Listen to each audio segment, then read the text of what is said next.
report. Here with the very latest, Fox News contributor Sarah Carter, Congressman Mark Meadows from North Carolina, the Hill's John Solomon. Congressman, let's start.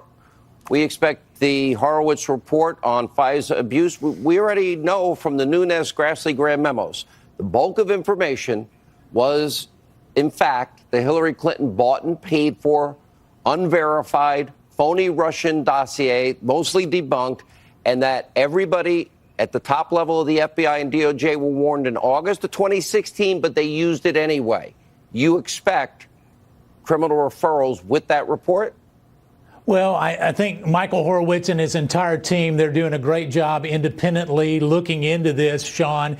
And I think if you look at the evidence that I've been able to see, that Devin Nunes, Jim Jordan, John Ratcliffe, and others, you know that several things happened. One is classified information was shared with the media. We also know that as they went into much of this, that as they started to focus on this, falsehoods were told to DOJ officials. So I fully believe that Inspector General Horowitz and his team will look at that broadly and out of that, look at criminal referrals that may be consistent with what Devin Nunes has already mentioned, that he is referring to the DOJ as well. The bottom line is, Sean, your viewers, the American people, they want people held accountable, and they want to make sure that this never happens again to any future president.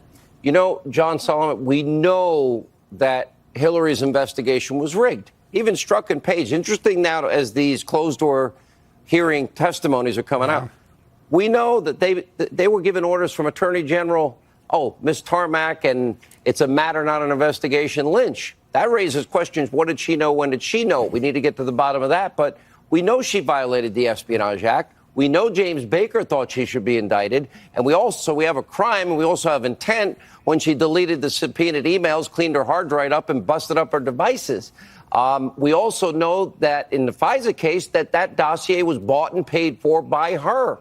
And they never verified it, but they committed fraud on a FISA court. Yeah, no, when you talk about the two systems of justice, just the way you laid it out, Sean, is exactly why so many Americans are frustrated. They see one set of standards applied to Hillary Clinton, another applied to Donald Trump. And I think there's an interesting thing. There really are two investigations we should be watching for in the next week, next few months from Inspector General Horowitz. One is the one that Congressman Meadows just mentioned, the FISA abuse one. A lot of synergies between that investigation and what Devin Nunes just sent as a referral. But they're also taking a look at James Comey's handling of classified information. Almost ironic, the man who cleared Hillary Clinton of her wrongdoing being looked at himself for mishandling classified information. Those memos he wrote of his conversations with President Trump.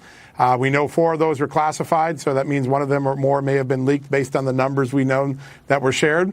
And we also know the FBI had to go and scrub offices where that classified information was leaked. So look for that. On top of the FISA abuses, we're really going to see just how bad the Comey FBI was when these IG reports come out. And your take, Sarah?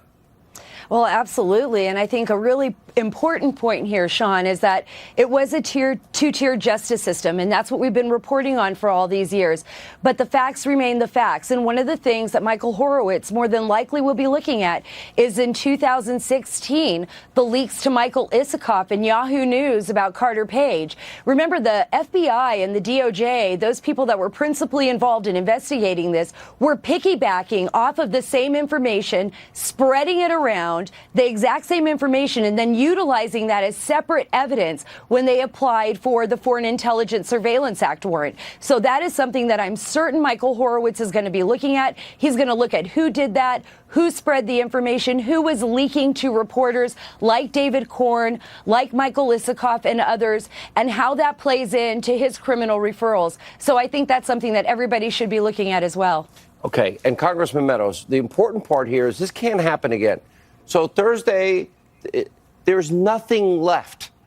All the lies that have been told, conspiracy theories spun, and it turns out John and Sarah and Greg Jarrett and Joe DeGenevieve, Victoria, all these people, and yourself and Jim Jordan.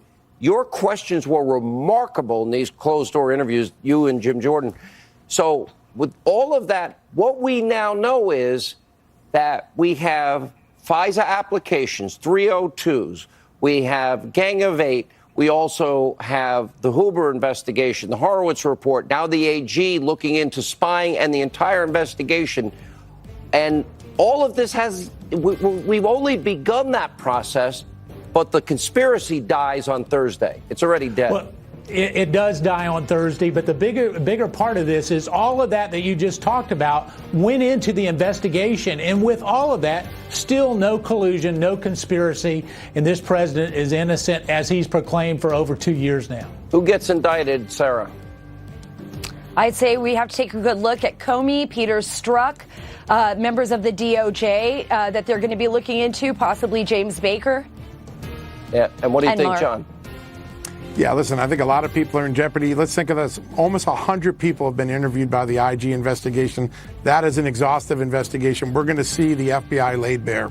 I told Jim Comey he has the right to remain silent, and he should have used it a long time ago. Too bad he didn't listen. All right.